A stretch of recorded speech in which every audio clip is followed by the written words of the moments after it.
Thrissur കാതികുടത്തെ നീറ്റ gelatin കമ്പനിക്കെതിരായ സമരം ശക്തമാക്കുന്നു. കമ്പനിയിൽ നിന്ന് ചാലക്കുടി പുഴയിലേക്ക് മാലിന്യം തള്ളുന്ന പൈപ്പ് പൊട്ടിയതിനെ തുടർന്ന് ജനജീവിതം ദുസ്സഹമായ സാഹചര്യത്തിലാണ് സമരം ശക്തമാക്കാൻ നാട്ടുകാർ തീരുമാനിച്ചത്.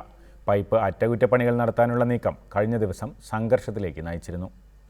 കേരളത്തിന്റെ ജനകീയ സമരഭൂപടത്തിൽ അടയാളപ്പെടുത്തിയ പേരാണ് കാതികുടം. ഒരിടവേളയ്ക്ക് ശേഷം നീറ്റ ജലാറ്റിൻ കമ്പനിയുടെ മലിനീകരണത്തിനെതിരെ കാതികുടത്ത് വീണ്ടും പ്രദേശവാസികളുടെ സമരം ശക്തമാവുകയാണ്.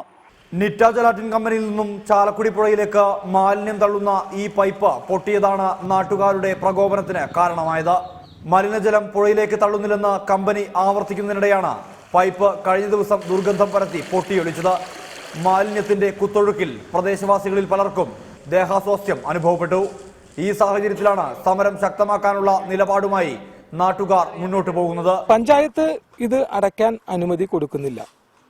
അത് കാരണം ഇത് അടച്ചു കഴിഞ്ഞാൽ ഇവർക്ക് നിർദാക്ഷിണ്യം ഇവരുടെ മാലിന്യങ്ങൾ 4 ലക്ഷം പേര് കുടിക്കുന്ന കുടിവെള്ള പദ്ധതിയിലേക്ക് കൂടിയാണ് ഈ പുഴയിലേക്കാണ് ഈ മാലിന്യം ഒഴുക്കുന്നത്. മാലിന്യ പൈപ്പ് പൊട്ടിയതുമായി ബന്ധപ്പെട്ട് കമ്പനിക്കെതിരെ സർക്കാരിന്റെ വിവിധ വകുപ്പുകൾ റിപ്പോർട്ട് നൽകിയിരുന്നു. കാടുകുറ്റി പഞ്ചായത്ത് NGILന്റെ പ്രവർത്തനം നിർത്തിവെക്കണമെന്നാവശ്യപ്പെട്ടിട്ടും ജില്ലാ ഭരണകൂടം കമ്പനിയുടെ സ്വാധീനത്തിന് വഴങ്ങുകയാണെന്നാണ് ആരോപണം. ചാലക്കുടി പുഴയിലേക്ക് മാലിന്യം തള്ളുന്ന പൈപ്പ് പുനഃസ്ഥാപിക്കണമെന്ന ജില്ലാ ഭരണകൂടത്തിന്റെ ഉത്തരവ് നടപ്പാക്കാനുള്ള നീക്കത്തിനെതിരെ പ്രദേശവാസികൾ ആത്മഹത്യാ ഭീഷണി മുഴക്കി പ്രതിഷേധിച്ചു. പൈപ്പ് പുനഃസ്ഥാപിച്ച മാലിന്യം പുഴയിലേക്ക് തള്ളാനുള്ള നീക്കമുണ്ടായാൽ എന്തു വില കൊടുത്തും ചെറുക്കുമെന്നാണ് നാട്ടുകാരുടെ പ്രഖ്യാപനം. സുർജിത് അയ്യപ്പത്ത്, റിപ്പോർട്ടർ, തൃശൂർ.